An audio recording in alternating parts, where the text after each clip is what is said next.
দেখলে সবে পাগল হবে ধনী দেখবা যদি চলো রে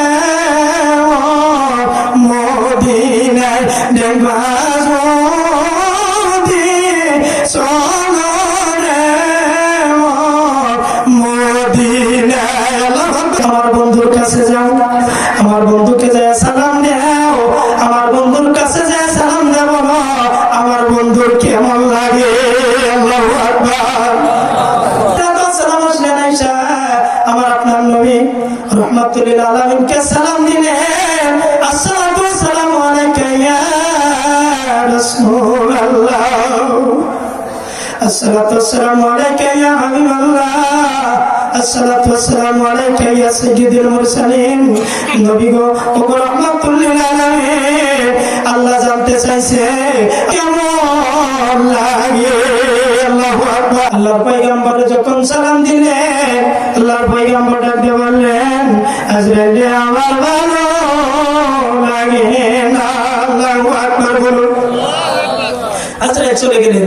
আবার দ্বিতীয় দিন পাঠাইলেন, আমার বন্ধুর কাছে যাও, আমার বন্ধুকে সালাম দিয়ে বলো আমার বন্ধুর কেমন লাগে। আজরাইল যখন জিবরাইল আসলেন, আমার নবীকে সালাম দিলেন, আল্লাহর নবী বলেন, জিবরাইল আমার ভালো লাগে না। আল্লাহু আকবার। তৃতীয় দিন আসলেন, এসে কেমন লাগে। আজরাইল বললেন, আমার নবী বললেন, জিবরাইল আমার ভালো লাগে না। আল্লাহু আকবার।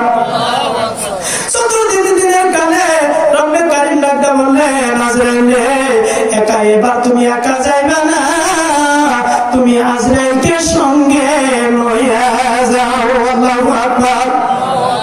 তুমি আজরাইলকে সঙ্গে নিয়ে যাও। চতুর্দবারের কালা বাজান গো, ও মা বোনেরা গভীর মনোযোগ। আজরাইলকে সঙ্গে নিয়ে জিবরাইল আসলেন, আয়েশা ঘরের সামনে সালাম দিলেন।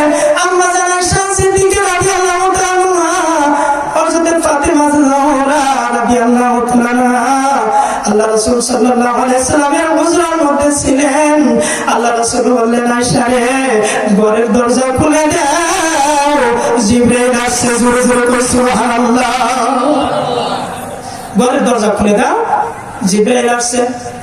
আল্লাহর পয়গম্বর জিবরাইল আলাইহিস সালাতু ওয়াস সালাম ডাক দিয়ে বলে, আল্লাহর পয়গম্বর গো, এবার আমি একা আসি নাই, আমার সঙ্গে আজরাইল আসছে। আল্লাহু আকবার বলি। আমি একা আসি নাই, আজরাইল আসছে। তখন বাজার গভীর মনোযোগ।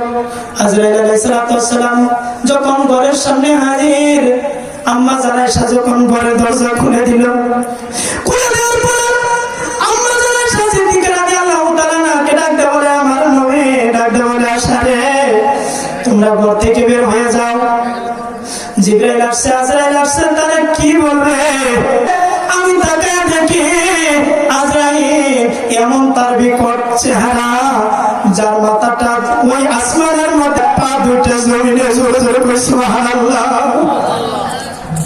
মা ফাতেমা দৌড়ে বাড়িতে গেছে, যা ডাকতে বলতেছে, ইমাম হাসান হোসেন রে, ওই ইমাম হাসান হোসেন তোরা খেলা করিস না মাঠের মধ্যে, তোরা তাড়াতাড়ি করে যা তোর নানার বাড়িতে, আমি দেখে আসলাম জিবরাইল আসছে, তোর নানা বুঝি দুনিয়ার জমিনে থাকবে না। আল্লাহু আকবার। তোর নানা বুঝি আর দুনিয়ার জমিনে থাকবে না, তাড়াতাড়ি করে চলে যা। এবং সময় কিতাবের মধ্যে আসছে, ইমাম হাসান এবং হোসেন দুই ভাই দু চোখের পানি ছেড়ে দিয়ে কান্দে বলেন, ভাই গো ভাই, আমাদের ঘরের চুলার মধ্যে যখন আগুন জ্বলে না, আমাদের ঘরের মধ্যে খাবার নাই, আমরা না খেয়ে থাকি, আমার নানার মুখের দিকে তাকাইলে, ওই নুরানি চেহারা দিকে তাকাইলে আমাদের খোদা গুলো নিবারণ হয়ে যায়। আল্লাহু আকবার। দেখলে পাগল হবে ধনী দেখবা